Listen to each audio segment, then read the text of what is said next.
আল্লাহর নবী হযরত সুলেমান আলাইহিসসালাম তার বিশাল সেনাবাহিনী নিয়ে বের হয়েছিলেন। এই সেনাবাহিনীতে ছিল মানুষ, জিন আর অসংখ্য পশু পাখি। সবাই ছিল শৃঙ্খলাবদ্ধ, কারো একটু বিশৃঙ্খলা ছিল না। সুলেমান আলাইহিসসালামের সবচেয়ে বড় নিয়ামত ছিল তিনি পশু পাখির ভাষা বুঝতে পারতেন। পাখিরা কি বলছে, পিঁপড়া কি ভাবছে, সবই তিনি বুঝতেন। এটা ছিল আল্লাহর বিশেষ দান। সেদিন তিনি হঠাৎ লক্ষ্য করলেন একটি পাখি অনুপস্থিত। সে ছিল ছোট্ট কিন্তু খুব বুদ্ধিমান, হুদহুদ পাখি। তিনি চারদিকে তাকালেন, সৈন্যদের দিকে তাকালেন, পাখিদের সারির দিকে তাকালেন, কিন্তু কোথাও হুদহুদ নেই। তখন সুলেমান আলাইহিসসালাম বললেন, আমি হুদহুদকে দেখতে পাচ্ছি না কেন? সে কি অনুপস্থিত? যদি সে ভালো কারণ ছাড়া না আসে, তবে আমি তাকে শাস্তি দেব, অথবা হত্যা করব, অথবা সে আমার কাছে শক্ত প্রমাণ নিয়ে আসবে। এই কথা বললেন একজন রাগান্বিত বাদশাহ হিসেবে নয়, বরং একজন দায়িত্বশীল নবী হিসেবে। কারণ তার সেনাবাহিনীতে শৃঙ্খলা ছিল অত্যন্ত গুরুত্বপূর্ণ। কিছুক্ষণ পর হঠাৎ আকাশে ডানার শব্দ শোনা গেল। ফরফর করে উড়ে এলো হুদহুদ পাখি। সে এসে সুলেমান আলাইহিসসালামের সামনে মাথা নত করে বসল। তারপর বলল, হে আল্লাহর নবী, আপনি যা জানেন না আমি তা জেনে এসেছি। আমি সাবা নামের এক দেশ থেকে এসেছি, যেখানে এক নারী রাজত্ব করছে। তার নাম বিলকিস। তার কাছে অনেক ধনসম্পদ আছে। তার সিংহাসন খুবই বড় ও সুন্দর। সুলেমান আলাইহিসসালাম বিস্মিত হয়ে শুনছিলেন। হুদহুদ আবার বলল, কিন্তু হে নবী, সবচেয়ে দুঃখের বিষয় হল ওরা আল্লাহকে ছেড়ে সূর্যকে সিজদা করে। শয়তান তাদের কাজকে সুন্দর করে দেখিয়েছে, তাই তারা সঠিক পথ থেকে দূরে চলে গেছে। একটি ছোট্ট পাখি, কিন্তু তার হৃদয়ে ছিল ঈমানের আগুন।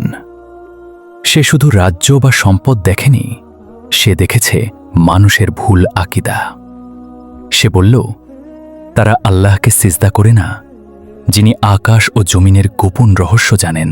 এই কথা শুনে সুলেমান আলাইহিসসালামের চোখ ভিজে উঠল। তিনি বললেন, দেখা যাক তুমি সত্য বলছো না মিথ্যা বলছো। তারপর তিনি একটি চিঠি লিখলেন।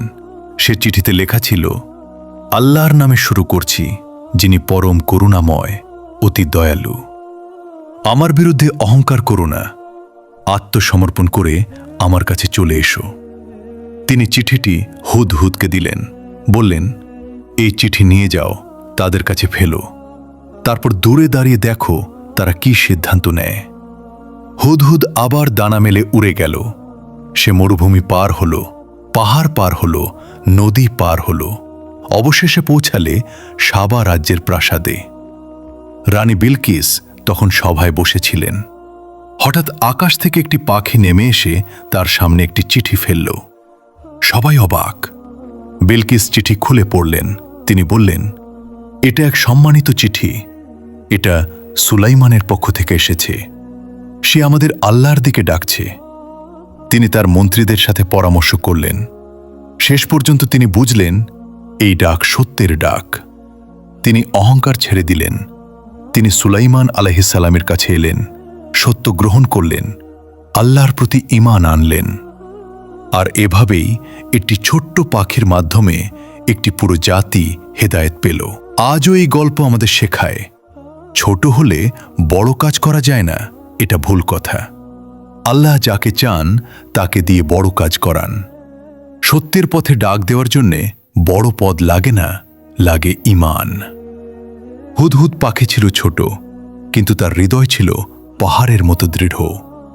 সে আমাদের শেখায়, যেখানেই অন্যায় দেখবে চুপ থাকবে না, আল্লাহর কথা বলবে সাহসের সাথে, সত্যকে পৌঁছে দেবে যেমনই হোক পরিস্থিতি। এই কারণে হুদহুদ আজও ইতিহাসে অমর, যে পাখি মানুষকে আল্লাহর পথে ডাক দিয়েছিল।